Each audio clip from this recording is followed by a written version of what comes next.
Alright, what is going on, guys? This is Old New Games 101, and we've got a deck profile of the 2016 Mega Monarchs. The new structure deck just came out, so we've got a brand new deck profile for you. So take it away. Alright, so let's get right into it. Alright, so first and foremost, your engine for the deck will be Idea, the Heavenly Squire, which will let you basically summon Eidos, which will be your main cards to get out your Mega Monarchs and Monarchs. And he also lets you get out Maritha, the Thunder Vassal. So from here you go, and basically your regular play would be normal summon Idea. Then you could either go into Eidos or Maritha. You probably want to just go into Eidos, and then you can go into your tribute summon. And if need be, you can use Maritha to special on your turn. You can special summon a token onto your opponent's side, then special summon this card, and then go off on your tribute summons. And I like to call these the medium monarchs. So I play 1 Vanities, 1 Majesty's Fiend, and 1 Caius. Now it's really good. Everyone knows what these does. Vanities, you can't neither player can special summon. Majesty's Fiend, neither player can activate card effects. And then Caius simply just lets you banish a card. So it's really good. It gives something for your opponent to deal with.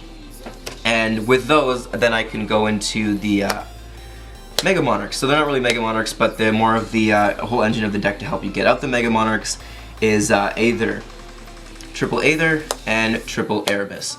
Now their effects simply just send a spell or trap to the graveyard. Then they both have the same effect, essentially. They both have the same cost.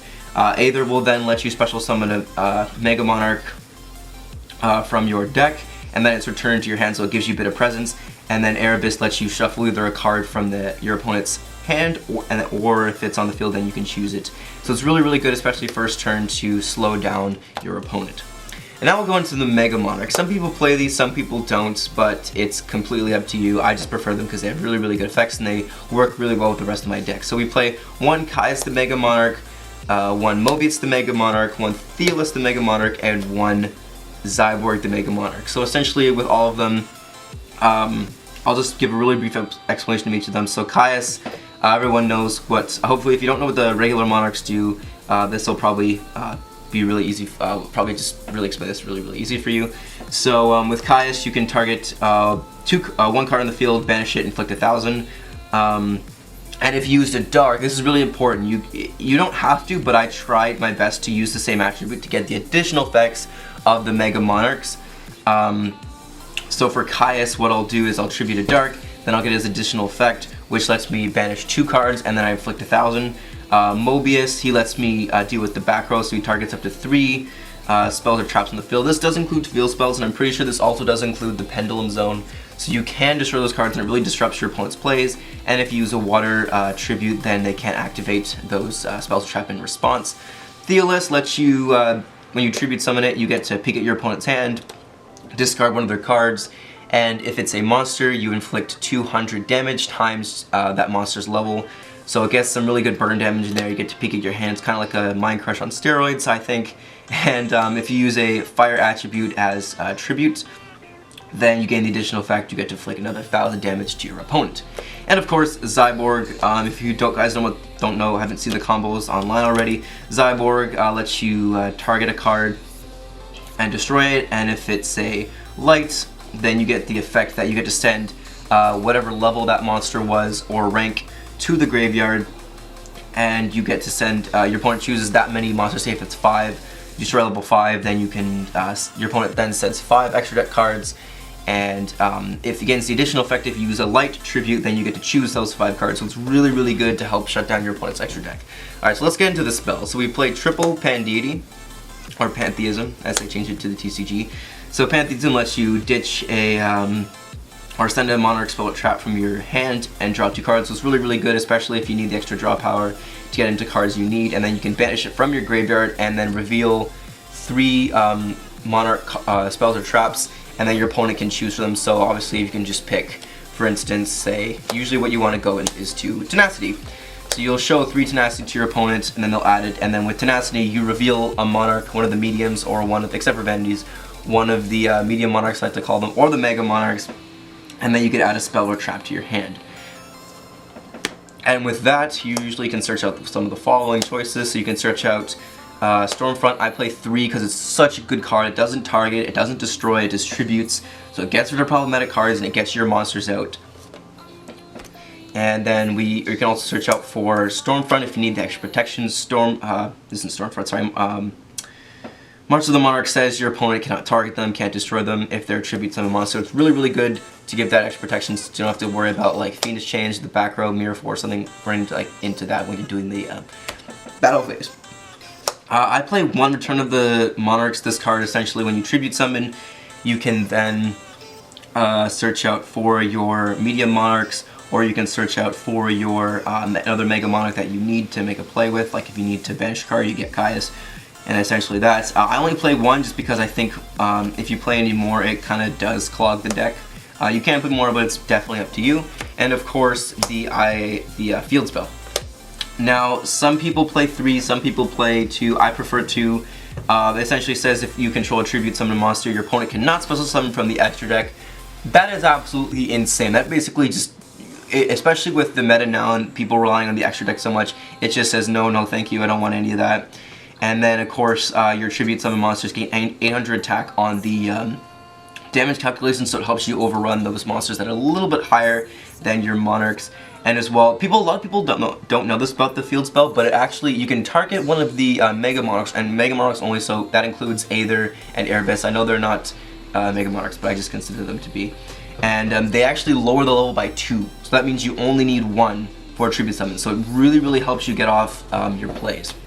And of course, I play 1 Rhoda. I would play more. It does help me get to Idea, which then helps me get into the rest of my plays. We play 2 Double Summon. Double Summon, some people could argue this is a bad card to play, but I just like it because I can get 2 Mega Monarch effects off in 1 turn. Then I can do 2 Tribute Summons, or if need be, I can go, if I don't have my field spell, and I just have Aetios, I have Aetios, and then I tribute for, say, Caius, and then Caius into another Mega Monarch with Double Summon. And we play 2 Triton as another draw engine. This card is up to you. Some people play it, some people don't. I just like it for the extra draw power. And of course for the traps then, we play 1 Escalation of the Monarchs. This is basically, it lets you tribute summon on your opponent's turn, so if they summon a card you don't like it, you can tribute maybe into Caius or Theolis and just like really disrupt their plays. And of course we play 2 Prime Monarchs. So this is the card you usually want to send to the graveyard when you activate Pantheism.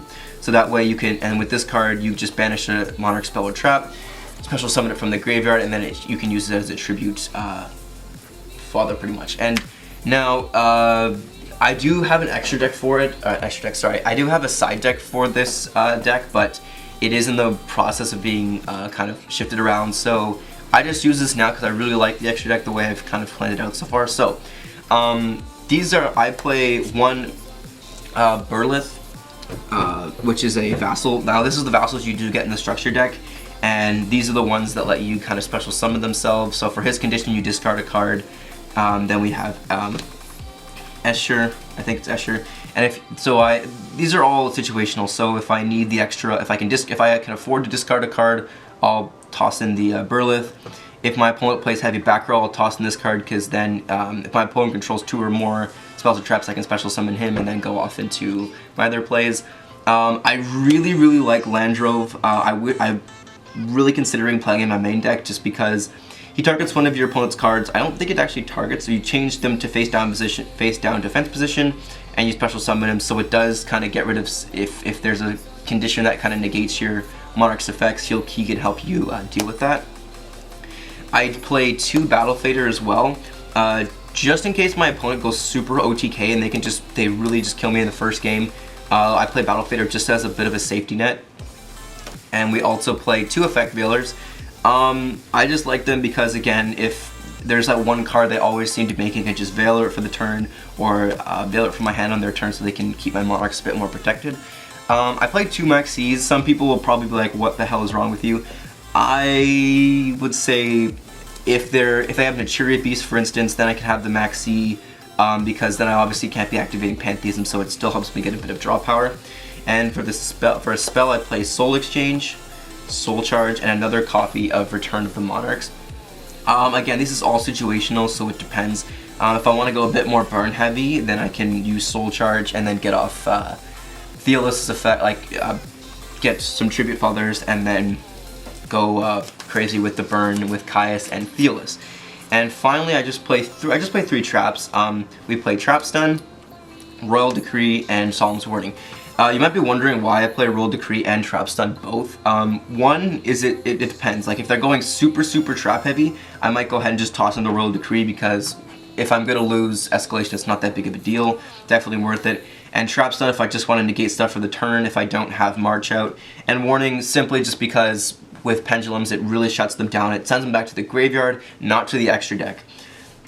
But anyways guys, that is my deck profile. Hope you guys enjoyed it. If you have any comments and suggestions for the deck, please let me know. If you really like this deck, give it a thumbs up, and hopefully we will be seeing you guys soon. Thanks for watching.